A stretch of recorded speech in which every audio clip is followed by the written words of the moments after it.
What if I told you that your story has the power to make our world a better place? Would you believe me?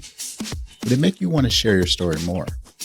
Well, my name is Matt Story, so I may be biased, but join me as I sit with leaders that are doing just that, sharing their stories of unique lived experiences that they've turned into superpowers that they now use to make a positive impact on our world. Welcome to another episode of What's Your Story. Before we get into hearing another dope story from another dope leader, I wanted to share something that actually came up in a conversation I was having with a group of individuals that were just starting out in their career, and they were asking some really interesting questions about how one should think about career development or how you should think about really setting yourself up to have a successful, long, tenured career. And a few of the themes that came out in that conversation just made me reflect and made me go back and think about some of the things that both I've tried to apply, but also some of the things that I didn't realize were taking place as I've made it through my career to this point.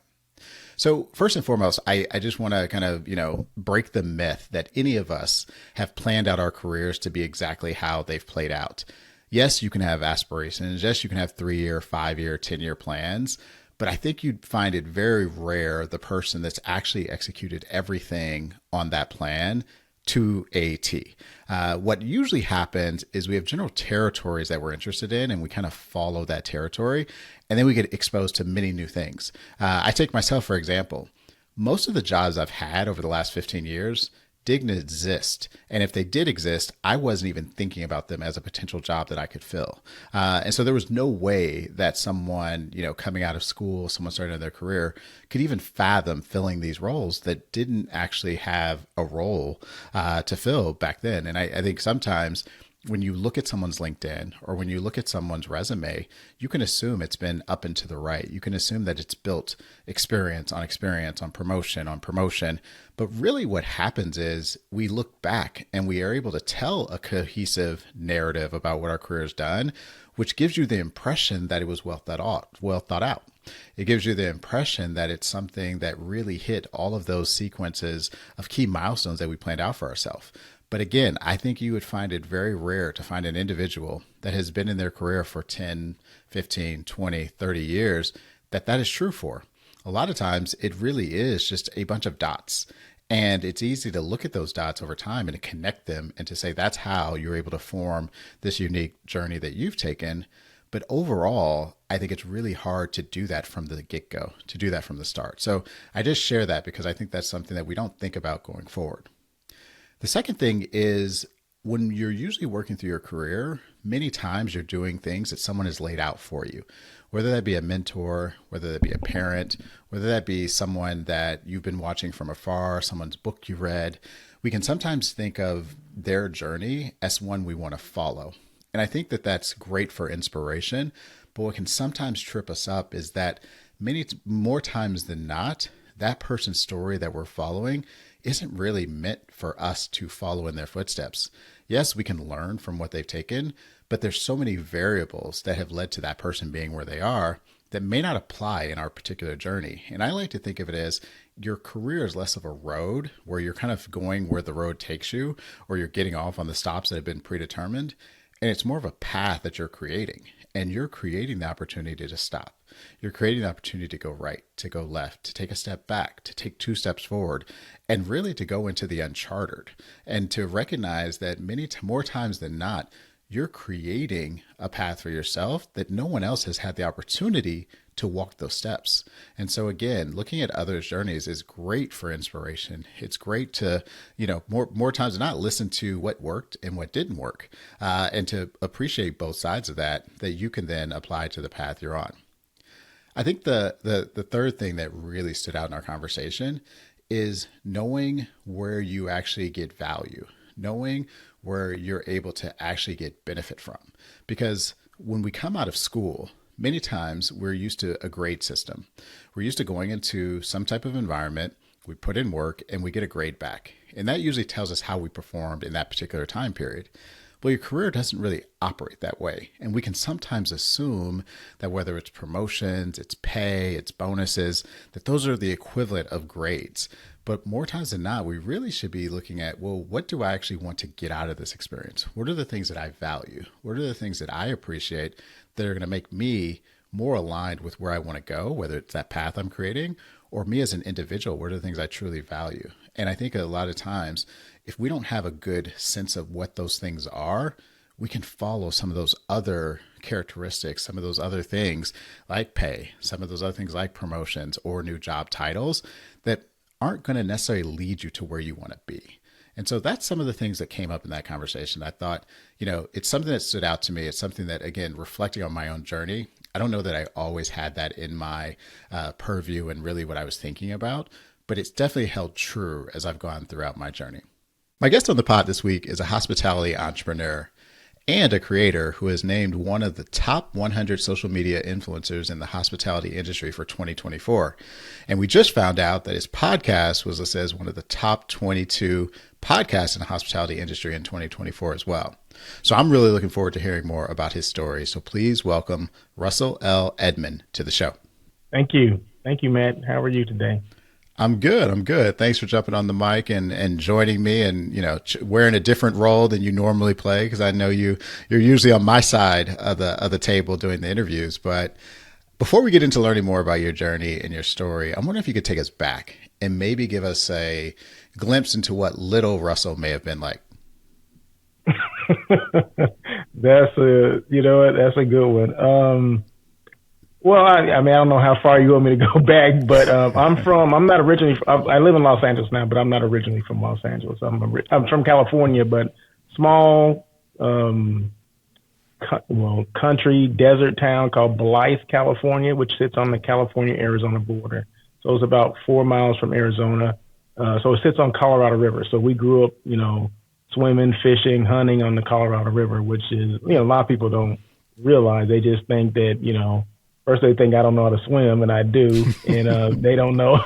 They don't think you can hunt and fish, or I've done those things before. I grew up doing that stuff, so that kind of and then family was big out there. I mean, my mom, dad, my brother, sister, and we had grandparents that were there as well that I was close to, and my grandfather was an entrepreneur. So he had like a 6th grade education, but owned a trucking company, as well as a bar, like a bar/restaurant. He called it a joint, like a juke joint kind of thing. But, just able to see, I guess, I always knew I was going to do something, but I didn't know what I was going to do. But just seeing how he, that entrepreneur thing, but he would always tell me, he said, go to school, because you don't want to get caught up in this hustle. He would always tell me that all the time, because I thought, him being his own boss and everything was the coolest thing. But I guess when you're in it, you're like, well, if had I had this, I would have done that. I mean, that's what I got from him. But it was good. And I maybe I didn't understand that till I got older, what he was trying to say. But no, Blythe was cool. I played football. We only had one high school in Blythe. Okay, so the nearest high schools were at least an hour and a half away. So every out of town trip was an out of town trip. It wasn't like it was across town. Just go across town. Like in Los Angeles, probably from where I live, there's probably 50 high schools within 20 minutes. That's not the case in Blythe. I mean, like I said, there's only one high school there. 3 elementary schools. We had a junior high or middle school. So you knew everybody in the town. I mean, it was roughly 10,000 people or less when I grew up. And I was there for 18 years. And then after that, went to college and kind of trying to figure out what the heck I wanted to do. But I left. I mean, I went to college and played football and thought that was going to be a thing. But, quickly I learned that, college football is a business. I don't care what level you're on. Yeah. It's a business. And, they want to put the best players out there. And there's a lot of commitment. I mean, definitely a lot of commitment from you, the coaches, from your teammates, all that kind of stuff. So it was a learning experience. So on that note of football, I'm curious, what role did sports play in giving you either leadership skills, other skill sets that you still pull from for today? I would say sports gave me that, getting along with people. Let's start with that. Just because you have all walks of life. People come from everywhere. I mean, and one good thing about Blythe is Blythe was pretty diverse. It wasn't, one group of people. It was pretty diverse. So we got a chance to be good friends with everybody. So it wasn't like it was, we're all, black or all white or Latino or whatever. No, it was like a melting pot for the most part. And so you're able to learn, learn different cultures, respect people, and hopefully they respect you, kind of thing. So I learned that, how to get along with people.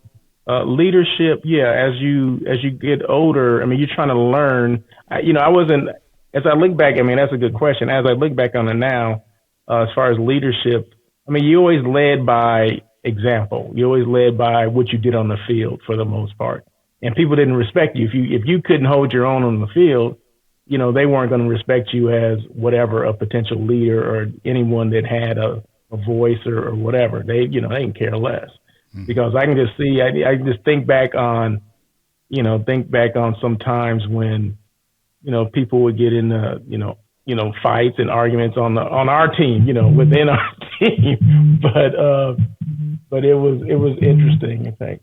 But so being a leader, like I said, it came with hard work and showing that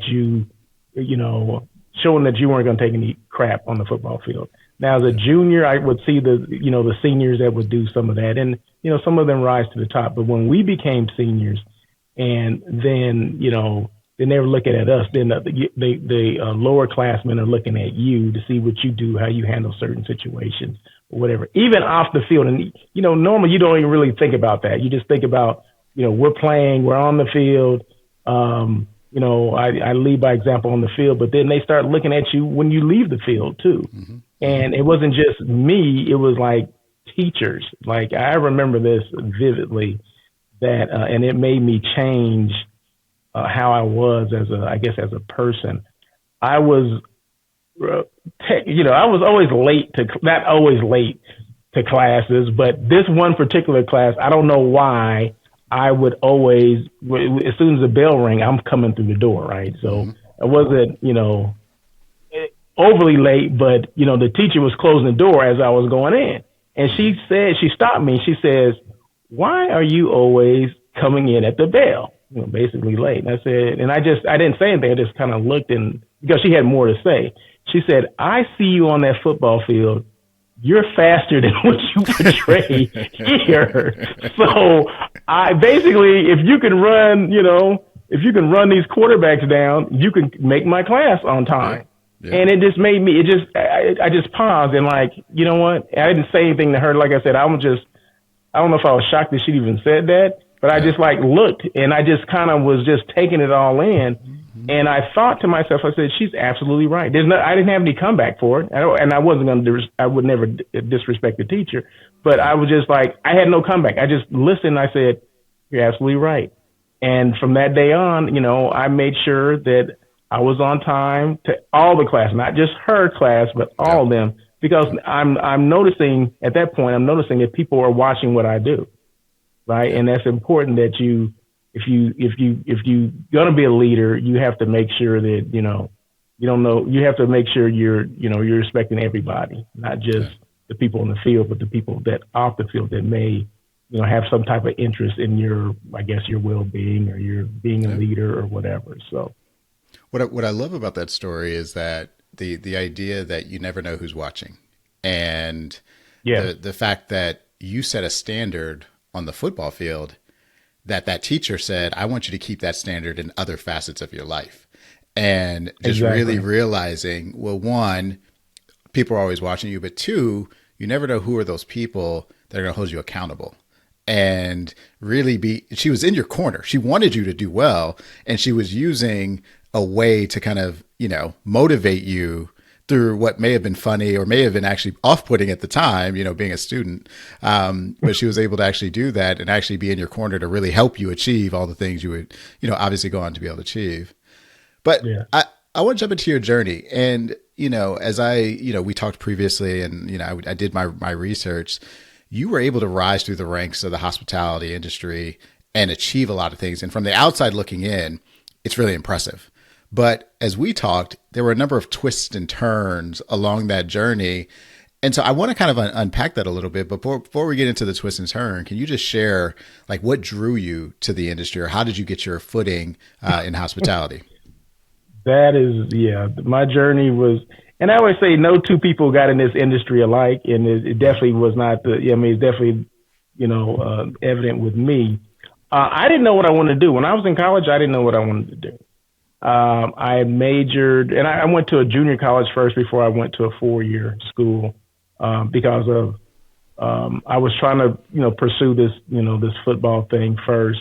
And I wasn't getting any offers from 4-year school. So I said, well, let me just hone my skills on the junior college level. And because I wasn't ready for school academically, I wasn't ready for that. So I said, let me do the junior college route and then go from there. So I did that and start learning things about myself, but still couldn't figure out what I wanted to major in. So when I transferred over to a 4-year school, I'm like, well, okay, business, everybody, business administration. Okay. All right. What does that even mean? So, I started taking some classes, and marketing in the school business was good. I love the marketing aspect of it, just kind of scratching the surface, but just the stuff that I was learning, branding and things like that. I was like, this is interesting, how to market, businesses.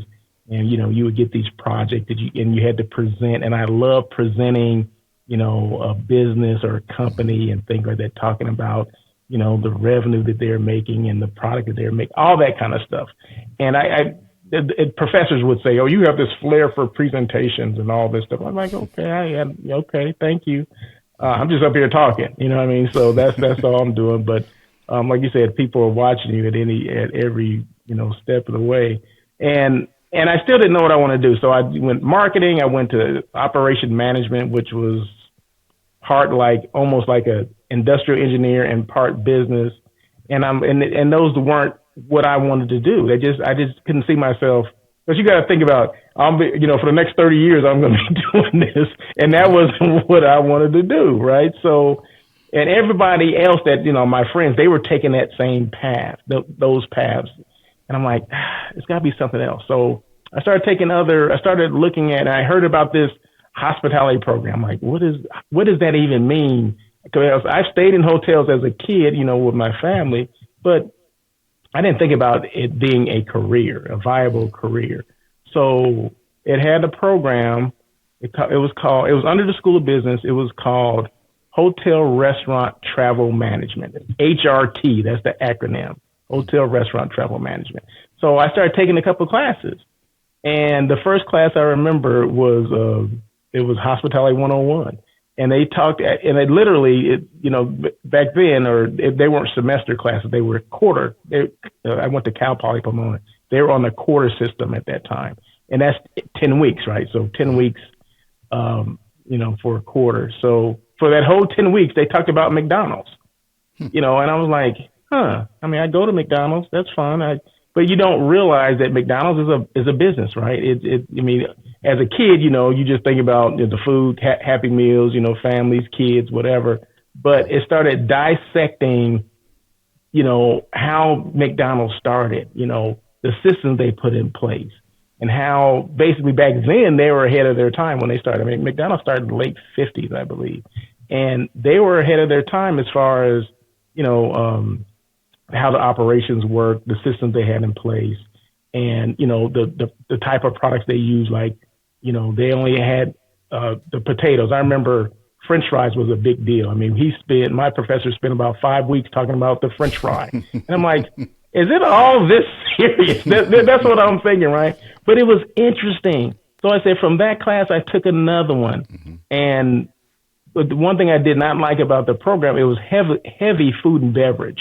Okay, which I knew at that point I was not interested in, the food and beverage aspect of it, but it was interesting.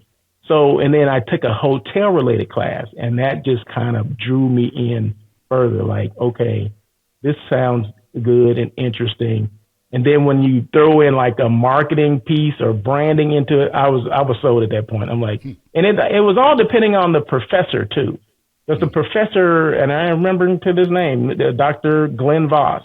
He presented things in a way, he had such flair, and he was younger, so he probably wasn't that much older than we were. He was probably in his early 30s. We're 21, whatever, something like 20, 21, something like that. So he could relate. He could kind of relate to all of us.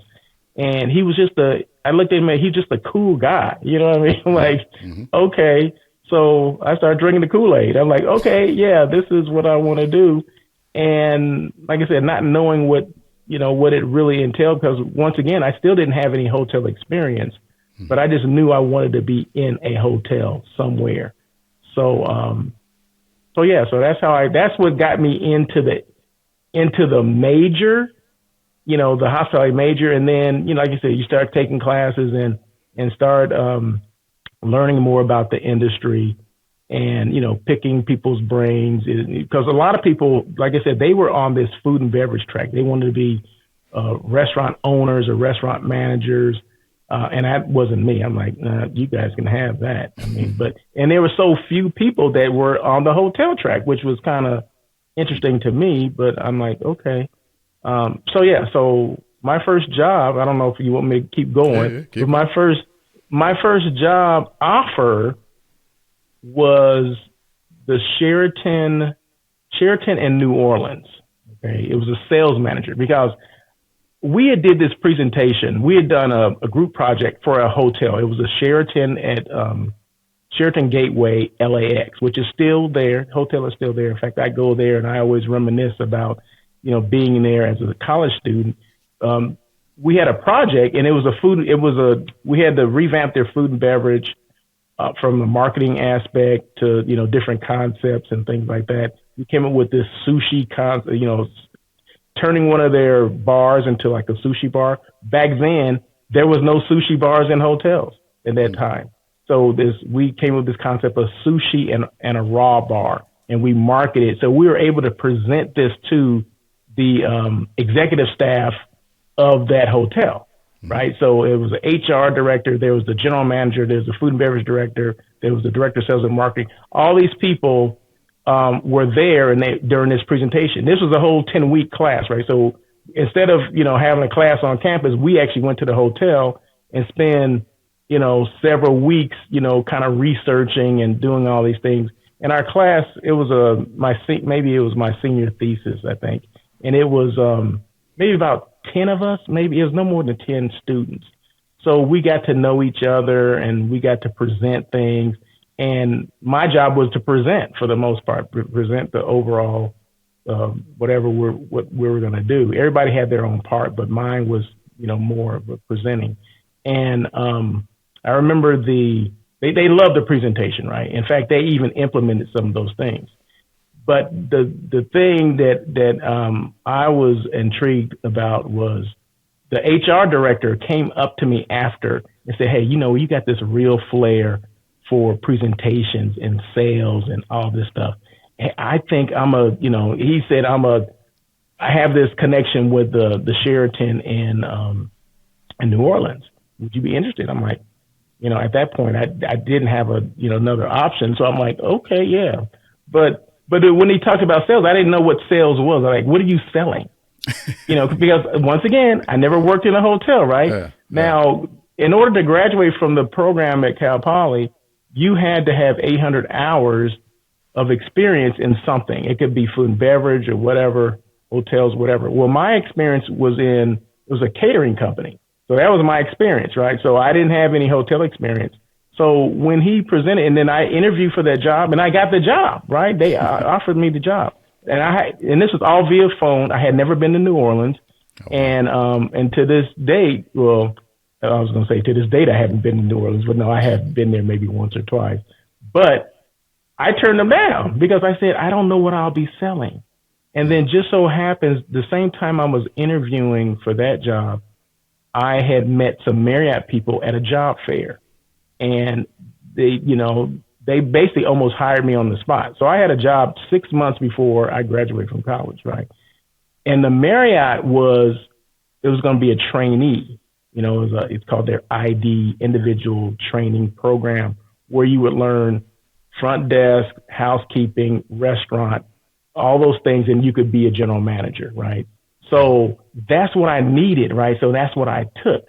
I took that over the sales position, although I knew I would get into sales at some point because I knew the flair for the presentation and the branding and marketing, all that stuff.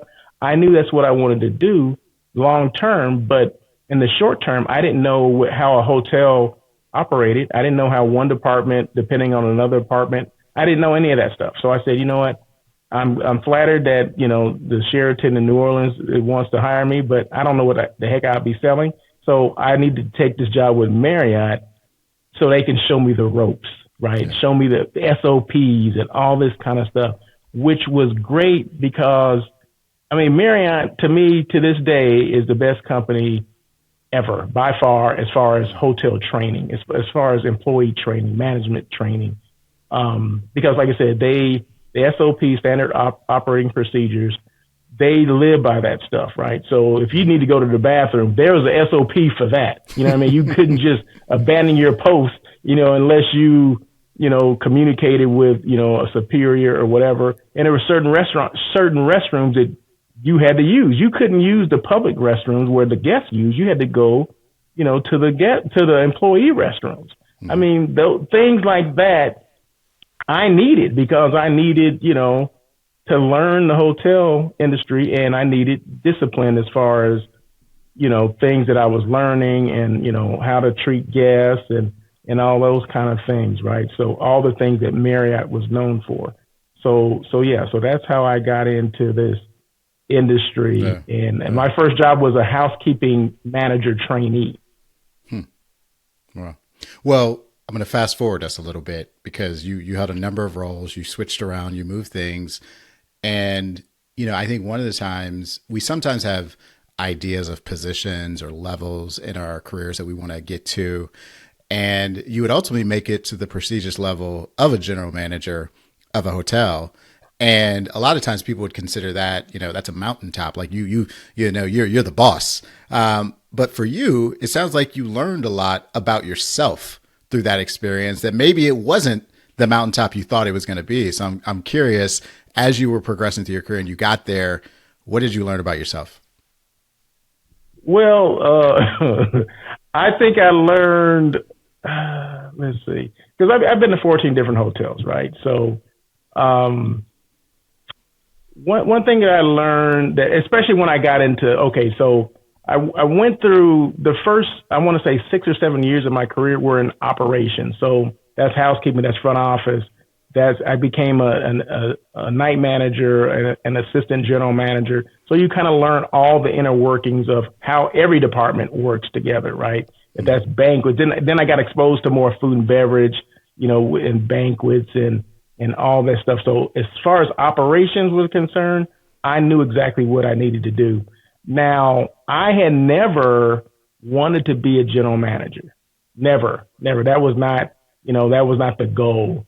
The goal was to learn. Remember, if you go back to how I originally started, the goal was to go into sales, but I needed that operations background. I needed to know how everything related to each other. So I started with the Courtyard division, which Courtyard is a limited service hotel, select service hotel, right? So they didn't have room service. They didn't have all these things. They didn't have all the bells and whistles. So when I left Courtyard Marriott and went to a Sheraton outside of Sacramento, it's called Rancho Cordova. That was my first full service experience. So, room service and banquets and meetings and all that stuff. So I was exposed to a lot more things. And then, like I said, the being a general manager was the first thing from my mind. Being a sales manager and then ultimately being a director of sales and marketing were what I wanted to do. But kind of fast forward. So I went through those disciplines, and then I at another hotel, when you're doing well, people are noticing it, and I appreciate that. And then we had a general manager at this one particular hotel, but the general manager wasn't working out or something like that. So my CFO came to me for this management company and said, "Hey, things aren't working out here. We're going to look for another general manager." But I was thinking about you. Everyone seems to like you and this and that. And, you already know what you're doing and all this kind of stuff. And you're the director of sales and marketing, and, you know how to bring business in and all that. But, basically, I think you can take this to another level, right? And, of course, we'll pay you more money. And that's when I realized, after I started the job, right, I was like, oh, okay, this is great. Yep. And, you got to remember, and this is one thing that I tell people, you got to remember what your goals are. My goal was to be a director of sales and marketing at a 600-room property with 40,000 square feet. That was my goal as far as when I first started in sales, okay? It was not to be a general manager. Someone else's goal was for me to be a general manager because I was doing well. And it comes down to I drank the Kool-Aid and lost sight of what I needed to do, what my purpose really was, right? My purpose was to grow that hotel brand or whatever brand I was working for, and to make sure we're, not leaving money on the table. We're getting business wherever we need to get business from. Whatever that was, that's what I was supposed to do. But when I went to be a general manager, all that stuff changed because now I'm no longer selling. I had to hire a director of sales and marketing. And now I'm say babysitting, but that's basically what it is. And then, there's a lot more responsibility that comes with it. You got ownership. You don't just have your management company that you're dealing with, but you're dealing with ownership. And ownership, a lot of times they don't see eye to eye because, of course, they want to make as much money as they can. But when you're trying to explain, this is the reason why you can't make this amount or you're not going to make this amount, then they don't, then there's a problem, right? Because they don't understand. They understand they got money to buy this hotel, but they don't understand that it's going to take money to keep it going, right? Yep. So, and my job is to get, not just to, put that responsibility on that new director of sales and marketing, but my job is to make sure I manage the people, manage the union. This is a union hotel too, so that is a total different, hotel once you just start dealing with unions. So I learned a lot, but I knew that was not what I wanted to do, and I knew that I'm gonna say I bit off more than I could chew. I think if my mindset was different, I would have done well, and I maybe to this day still be a general manager. But my mindset was still on the sales and marketing part of it, and like I said, that was never my goal to be a general manager. So some people, they love it. I'm here to be a general. No, that was never my goal. So I transitioned back to being a director of sales and marketing after that. Yeah. Well, it sounds like you weren't operating in your place of zen and truly where you were motivated, you were activated, you were able to do things that you were really interested in. And it's not that you couldn't do the job. It's just, it didn't light you up, and it wasn't something that really you would look forward to and you would, get out of bed excited to tackle the day with. So then you decide to become an entrepreneur. So I'm wondering, what was that pivot away from, you said, working for 14 hotels to then go at it alone and to rethink how you could use that skill set to have an impact. So what pushed you into the entrepreneurial lane? Well, a bad experience pushed me into the entrepreneur. And because there's always something, a light bulb moment or just something not going right or whatever. That kind of, spurred the whole entrepreneur thing. I always wanted to do my own thing, meaning I always wanted to be we call it a meeting planner. Okay. So, a meeting planner is someone that assists companies and organizations with finding that right hotel for their meeting, their conference, their convention, things like that. And I had always wanted to do that, but I didn't know how I wanted to do it. I didn't know if I was ever going to do that. So So when so let's see. So, gosh, just lost my train of thought. But how I got into okay, so there was this hotel. It was called the Sheraton Universal. Okay, and I don't have a problem with dropping hotel names. Okay, I would drive by this hotel, and I'm going a kind of taking a detour to get to where I'm staying. Okay, so there's this hotel that the Sheraton sits on the hill, right? It was in North Hollywood Universal Studios area. So I would drive by there every day on the way to the hotel that I was the general manager of, right? Mm-hmm. And I always had this aspirations of working at that hotel. I'm like, oh man, if I get a chance, I want to work at that hotel because it's right there. It's in Hollywood. It overlooks Universal Studios. It was like the coolest thing, right? So I ended up getting a job as a director of sales and marketing there. So when I left that hotel being a general manager, my next stop was to be back to being a director of sales and marketing. But one thing that I did not do when I went through the interview process, I didn't ask enough questions. So when I walked in there, I walked into a disaster. It was the worst experience of my life as far as being in hotels. And I'm not, like I said, I'm very transparent when it comes to stuff like that. It just wasn't a right fit. If I had asked some of the right questions and then I would have got those answers and I would say, you know what, this is not the place for me to be, but I didn't do that. So I try to make it the best I could, but it just wasn't a good thing. So after that experience, I said, you know, if I'm going to bust my butt for someone else, I might as well bust my butt for myself. So what I did was started getting stuff together for starting my own business, which was I wanted to be this meeting planner. And one thing I learned really quickly is that the people that say they're going to go with you, they don't go with you. Okay. So I remember telling some of my clients on the hotel side that, hey, I'm a transition from this hotel from being the director of sales and marketing to being my own, being a meeting planner. So if you need that kind of assistance, I'm here to, oh yeah, oh my God, we need that. Oh yeah, that'd be great. We'll work with you. We love working with the hotel. So yes, we definitely will work with you. Okay. So when I transitioned out and started my own business, those same people that said they would, they didn't. Right. So I had to start from ground zero, which now that I look back on it, it was probably better to do that. And in that way, 100% of 100% of my clients, they came because of my efforts, not because of something they knew about me. Like the clients I have now knew nothing about that other life. They knew that I, because I'll tell them like, I have experience in hotels or whatever, but they didn't know anything about how I was as a director of sales and marketing or how I was as a general manager, whatever. They just knew me as Russell that, could help them with their meetings that they were trying to do. So that's how that whole thing started.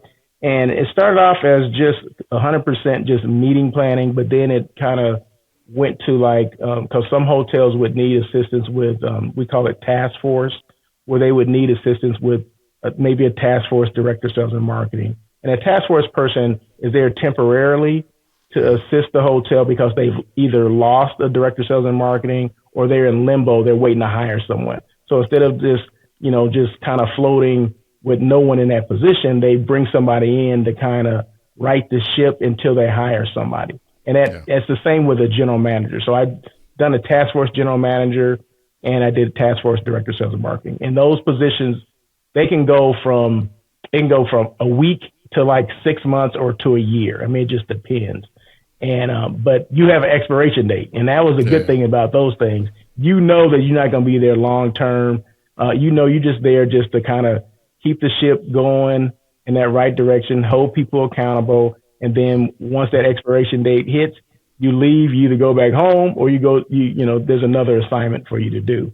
So I did a mixture of, and I still do to this day, some task force, but a lot of the stuff now is the meeting planning, or I call it hotel site selection, where I don't plan the meetings. I work with meeting planners that work for the company. So they can concentrate on the details of their meeting. I help them with the RFP, the request for proposal, and the logistics of the hotel, like where that hotel is going to be. They give me the destination, and my job is to find that hotel for them, based on their specifications, based on their dates and all that kind of stuff. So that's what I do now. And then plus I had thrown in, branding and marketing for hotels, because a lot of hotels need that expertise. A lot of people don't know social media like I do, how to post, when to post, what platforms they should be using.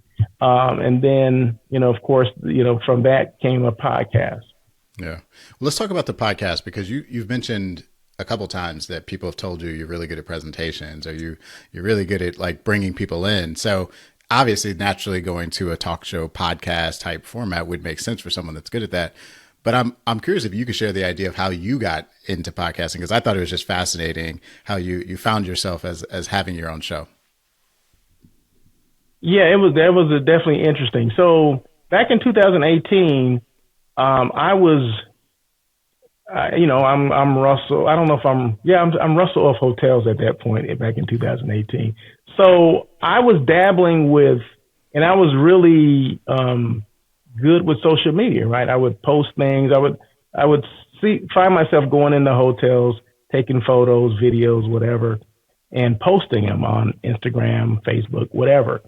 So I get this phone call from this gentleman by the name of Craig Sullivan, and he has this a talk show. Well, first he asked me, he said, "Hey, are you a marketing agency?" Because he saw the things that I was posting. I posted about this new hotel that opened. It was a Sheraton. It's funny, all these stories I'm telling, they're all Sheratons. But yeah, it was a Sheraton in Monterey Hills. I can't remember, Monterey Hills or something like that. Baldwin Hills. It was in Baldwin Hills, California. And I got invited to go over there for lunch. And I started taking pictures and videos. And I came back and I looked at the pictures and posted them, right? So he thought I was this marketing agency. I said, "No, I'm not a marketing agency. I'm just someone that happened to post them." He said, "Well, kind of tell me your story." I'm like, this is on the phone call. I'm like, "Why am I telling you my story? I don't even know this guy. I don't know who he is." But he's explaining to me that, and then we end up having a conversation and find out that he's worked for the same company that I work for. And I'm like, some of the management companies. I'm like, "Oh, okay." So of course you got some credibility then, right? So he says, "Hey, I have this show called California something. I can't remember the name of it. But anyway, he invites me to come over. It's in Orange County. He invites me to come on the show and talk about my experience." So I did, and we had a good time. Invited me to lunch, and then on my way home, I said, "You know what? That was interesting. I never thought about doing a podcast." And I said, "That'd be interesting." So what I did was, because I called him and asked him, I said, "Craig, this may be the wildest thing I come up with, but what do you think if because I didn't want him to think I was trying to steal an idea. I didn't really know how these things worked, right? But he introduced me to a podcast. So I thought it was, what I needed to do was at least let him know what I was going to do, right?" Yeah. And he was so open to it. He said, "Don't worry about it. We're not going to compete, because you have different, you have a different audience. You have a different way of presenting things. You come from more of the operation and sales background. He was more on a development side, like financing, development, and things like that. So it had no conflict at all." So I said, "Great." He even offered to produce the show for me. But I said, "Well, let me do my own research." And I started doing my own research. I just, Googled, podcasts in LA, podcast studios in LA, right? And then I found this place called LA Talk Radio. It was an internet-based radio station, and you can go on and do a podcast. And it was 100% audio, a traditional podcast. It was not, video or anything like that. This was before Facebook Live came about. Yep. So I did 90 shows with them. It was a kind of a turnkey operation. I didn't know. I knew I had a lot to share with people, educate people on the hotel industry. And that's what I wanted to do. I wanted to share what I knew about the industry, because I didn't want to leave. This was my biggest thing. This is the biggest reason why I did this. Every year I try to come up with something. You know how people have a New Year's resolution kind of thing? Yeah. Well, this was before the new year came. So this is like in December. I said, I don't want to leave 2018 and go into 2019 doing the same things that I was doing. I need to shake up some stuff. That's what I'm thinking to myself. I need to shake it up. I don't know what that is, but that's when I started, started researching the podcast stuff. So I did with LA Talk Radio. I think my first show was January 26th, and it was on a Tuesday, like it is today, Tuesday at 1:00. Same thing. It's been the same thing ever since. So, and I started the show. It was just me, and I just started talking, and went for an hour, and I was like hooked. I was like, wow. And then the third show, I had my first guest, and it was just, and I wanted to make sure that when I had a guest on, they were like conversations. They weren't interviews.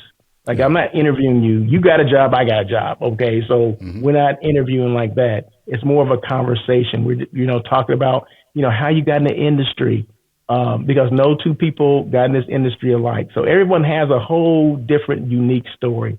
And it was just a way for me to get my brand out there, right? Russell of Hotels, get the message of education. I'm big trying to help salespeople out because I spend a lot of time in sales, and that's where my passion is for the most part. Marketing, sales, the branding aspect of it. And along the way, you start getting, maybe some partnerships with hotels or whatever, because a lot of hotels need help, and hotels don't know what they don't know. You know what I mean? They just don't know they need the help until you throw it out there to them, like, oh, well, maybe I do need some help, or maybe I could come on this show or this things. But that was before the advent of Facebook Live. Now, once that came about, the whole thing changed, right? Now they can see you. Now now I can project things behind me, like a logo and things like that. So now they know who I am. But then I took a step further. I said, you know what? Yeah, you know who I am, but now what about this brand here? What about this hotel? So I started, going to hotels, those same, hotels that I was doing the Instagrams and all that for. I now portray or showcase those hotels on my show. So, I mean, that's how it started, and I guess that's where we are today. No, that's awesome. That's awesome. So we could probably go spend so much time more on your journey and the stops you've had along the way, but I want to look backwards and ask you, what would you say has been your Mama We Made It or greatest achievement so far? Oh, wow. My greatest achievement. Well, that's a good one.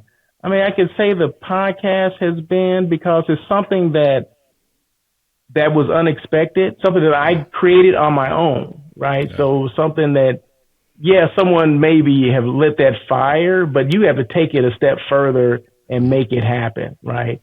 So me being on Craig's show, that lighted some type of fire, but maybe it was just a flicker, and I turned it into a raging fire, if you will. Yep. So I would say that, because it started from nothing to where it is now, right? So from just an idea to people saying, why do you do this? And, no, I don't want to go on your show because you're going to ask me crazy questions. I used to get all kind of stuff. I'm like, to now, that list that I just shared with you yesterday, this, one of the top 22 podcasts that you need to listen to for 2024. I mean, I'm on that list. And then before that, the International Institute of Hospitality, they do this list every year, and I was on their top 100 list, right? So, I mean, those things came from nothing to where it is. But it was all based on my experience. I just wanted to share what I did and how I still do to this day, and how I can help people, because that's one thing I always let people know when I do these lives. I said, I always want to leave people with three things. Who are you? What do you do? And how you can help? Instead of that elevator pitch that people always talk about, oh, you're out to this elevator pitch. No, who you are, what you do, and how you can help. Boom, let it go. And that's what I do. That's what I try to live by. I love that. I'm curious, and I'm going off script a little bit, but You are like on the cutting edge of where things are going. You mentioned like you were doing things in audio podcast before it went to video. Then you switched to video when it became more readily available. And when I think about social media, you tend to think about somebody that's a kid, and you tend to think about somebody that's super young and on the cutting edge. But like, how have you been able to stay with your finger on where things are going from a technology standpoint? And you've kind of adapted what you do to wherever that evolution takes you. So how do you do that? Well, that's a good one because I stay around young people because I want to know what they think. I want to know how they think because they're the ones that they grew up with this. I didn't grow up with the social media thing. I mean, as they're born, they have iPhones and all that stuff. We didn't grow up with that. So, I try to surround myself or go to, networking events where I know, those types of people are going to be there. And how I got started was this group called Travel Massive. Travel Massive and it was like in every major city, but they had a chapter here in Los Angeles where a lot of these creators would go, these internet creators, people that were big on, and it was all people within the travel space, and there were some younger ones. And I met people that were, close to my age, but they had learned from them as well. So I learned from them. So I gleaned as much information as I can from them. So somebody took me aside or took me under the wing and said, hey, you need to post like this, or, make sure you do this and make sure you do more video than still photos and things like that. And those are things that I learned. And I took it, I guess, a step further because I wanted to incorporate it with what I did, within the hotel space. And it was easy to do that because as a meeting planner or as a hotel site selection person, I'm in hotels all the time. So I get invited to these places and I take photos and videos and I just post where I am. I mean, this is just what I do. And the thing of it is, I'll show the good and the bad. I'll talk about the bad too, because one thing about social media is they're only going to show the good stuff for the most part. Yeah. I'm like, no, I gotta be transparent. I gotta be real. This is what's going on at this hotel. I always tell people that, I can sit in the lobby of a hotel and tell them exactly what's going on with that operation, just based on, the conversations between guests and the front desk.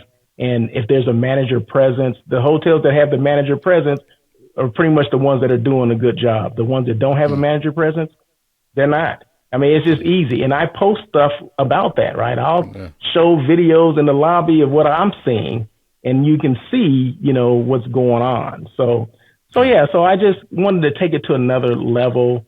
And like I said, I surrounded myself with younger people, and this Travel Massive group was kind of like something that I needed, Yeah. So one last question to close this out. If someone were listening and they're super inspired, they're ready to go, you lit that flicker in them for them to go figure out what is the thing that they could do. What last words of advice would you give them? Well, be consistent, because that's one thing that I can say through everything, especially when on the social media game, the social media and what I do as a content creator on air with Russell of Hotels or the daily check-in with Russell of Hotels. One thing I can say is I was always consistent.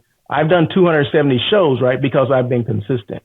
People are interested because I've been consistent. I made these lists because I've been consistent, right? So if I say I'm going to do something 5 days a week, then darn it, I did things 5 days a week, because this is what happened. When I was doing the on air with Russell of Hotels, it was only once a week, right? So I did every Tuesday. Something told me back in, it had to be like 2022. Something said, you know what? You're not doing enough. This is fine, but you're not doing enough. So the next year, going into from 22 to 23, I said, you know what? I gotta up my game. So what I did was started this thing called the daily check-in, which is instead of the hour that I did on Tuesday, which I still do, I started doing a daily show 4 days a week. So it started about noon. I would do it between noon and 3 o'clock. And it literally only went like 15 to 20 minutes. So it was just kind of a quick hit thing on hospitality or whatever the topic was. And that was it. So now you get 5 days a week of me. But that's being consistent. You have to be consistent because you can't post one thing and think your hotel's going to turn around. All of a sudden, you're going to get all this business.